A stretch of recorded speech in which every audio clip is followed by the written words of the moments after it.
Welcome to Pigskin Passion TV, and it's your boy, the Black Mamba, and it's October 31st, episode number 29, and we back for another week of fantasy football. And man, again, it feels good to be in the winner's circle for the third straight week. Got a good win this week against even though his record is 1-7, he's a pretty worthy opponent. He actually is in the playoffs if the playoffs were to start today, because he's just been unfortunate this year, just like my team. And every week it seems like he's playing one of the highest scoring teams in the league. But hey, I'll take a win any way I can get it. And just like all of my other weeks, I had somebody to go out again this week. This week it was Darren Waller. Man, it's been a disappointing year for Darren Waller. I'm going to eat a little crow today, guys. Before the season started, I thought he was going to have a monster year. But I think I'm about to jump off that ship. No, I don't think I am jumping off that ship this week. I'm going to cut my losses. But neither here nor there.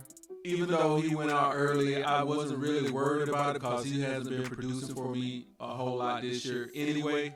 So I was in good shape as long as all my other players produced, and it turned out really good. So with that said, let's jump into some of these waiver wire pickups this week. Some interesting things happened on Sunday. Kirk Cousins, he's out for the remainder of the year, so I know some of you guys are going to need a quarterback. So I have a few quarterback pickups here. Whether you need a quarterback for the rest of the year or you just need somebody because your quarterback's on bye this week. One of the first quarterbacks I would go out and take a look at would be Derek Carr. He seems to be getting back in his stride, and he was hurt there for a few weeks with the shoulder injury, but it seems like he's starting to pick things up a little bit. Last week he had a great week, threw for 310 yards with 2 touchdowns, and this week they're playing the Bears, who have a bad pass defense, and at the very least, I think he'd be a good spot start. If you need something a little bit more long-term, think Will Levis may be your guy.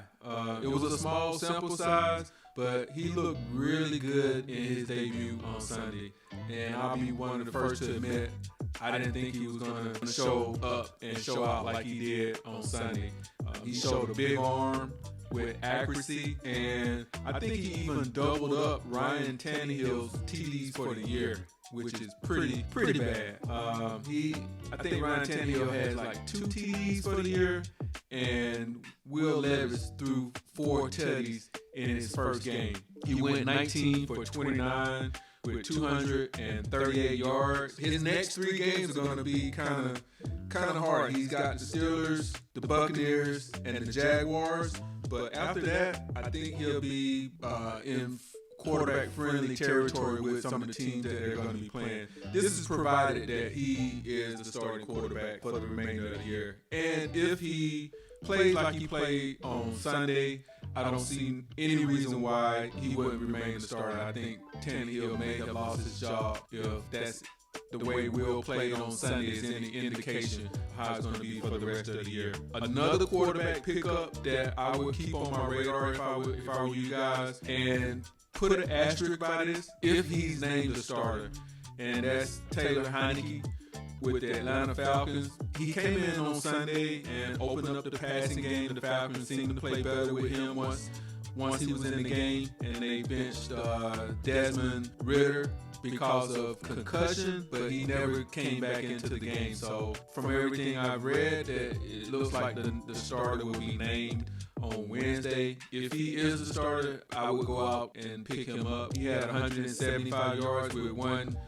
touchdown, and he went 12 of 21 passing. The pass game seemed to have a shot in the arm once he came in. And if you are in need of running backs, I have a couple of running backs here. First running back would be Chuba Hubbard, and he didn't have anything special on Sunday. He out-carried Miles Sanders, and he out-targeted Miles Sanders as well in Sunday's game.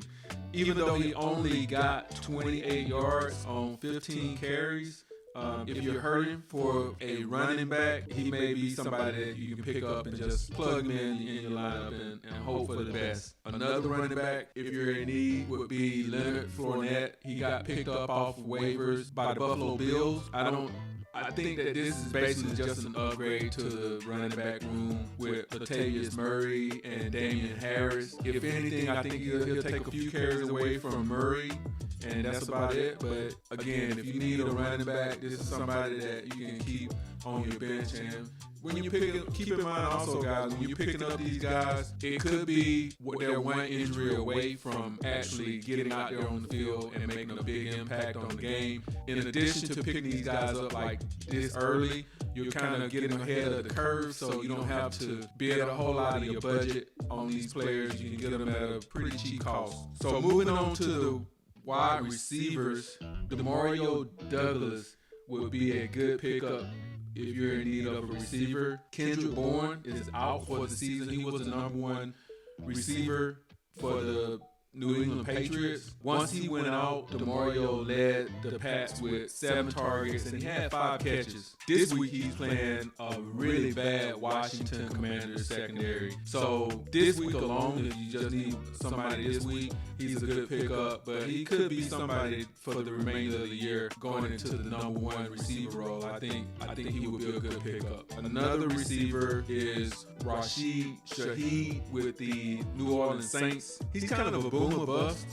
He's been on my radar ever since the beginning of the year. He's exceeded 80 yards passing with a touchdown in 2 of the last 3 games that he's played. And this is a fun fact. He ranks second only to Tyreek Hill with 10 receptions and 390 yards on throws that are over 20 yards. So if you need a home run hitter, this might be your guy to go out there and pick up. And I got one more receiver here, and that's Quentin Johnson with the Los Angeles Chargers.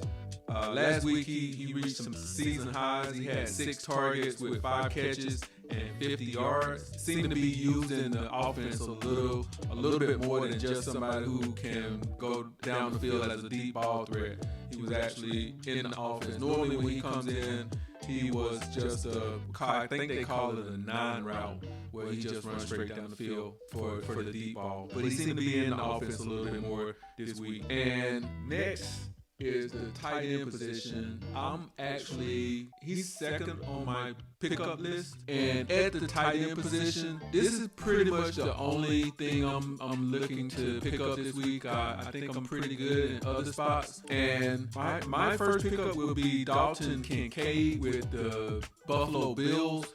I don't think he's available in a lot of leagues. I don't know how he's slipped to the free agent list on my league, but he's actually first on my list. But to give you guys a few picks that should still be available in your leagues, I would look at Trey McBride with the Arizona Cardinals. He's still available in a lot of leagues. And last week, as the lead tight end with the Cardinals, his stat line was he had 9 catches for 73 yards and one touchdown. And he also had 13 targets. For a tight end to get 13 targets, he's seeing a lot of work. Only question that I have is who's going to be throwing him the ball now, since Josh Dobbs, he's been traded. I think he was going to get benched anyway, but he's been traded to the Minnesota Vikings. He won't be the quarterback, and I don't think Kyler Murray is coming back just yet. So that's the only hesitancy I have about picking him up. But I mean,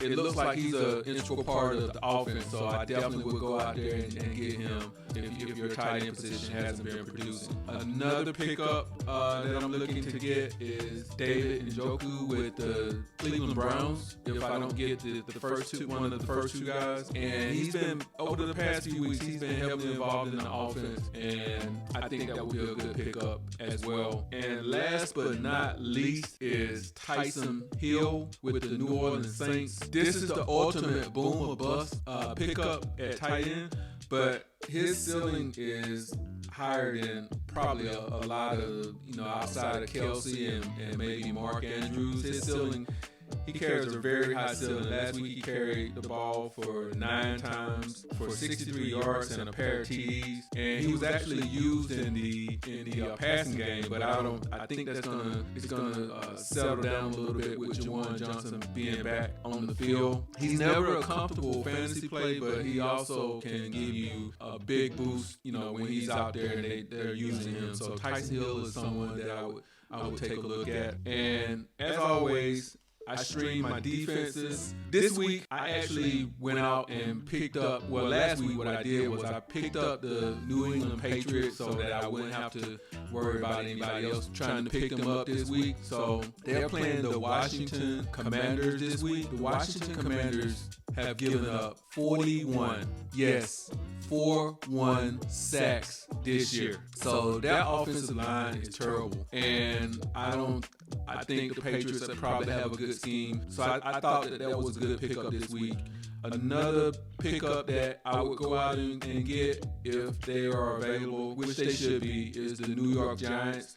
They are playing the Las Vegas Raiders this week, who just came off a dismal showing on Monday Night Football last night. So the Giants would be my number 2 if they were available this week. So guys, there you have it. Another week of waiver wire pickups. Let's go out and pick up some of these players that can contribute to our team and get another win on our belt, guys. And I have a public service announcement. Spike that like, comment, subscribe, and it's your boy, Black Mamba, out.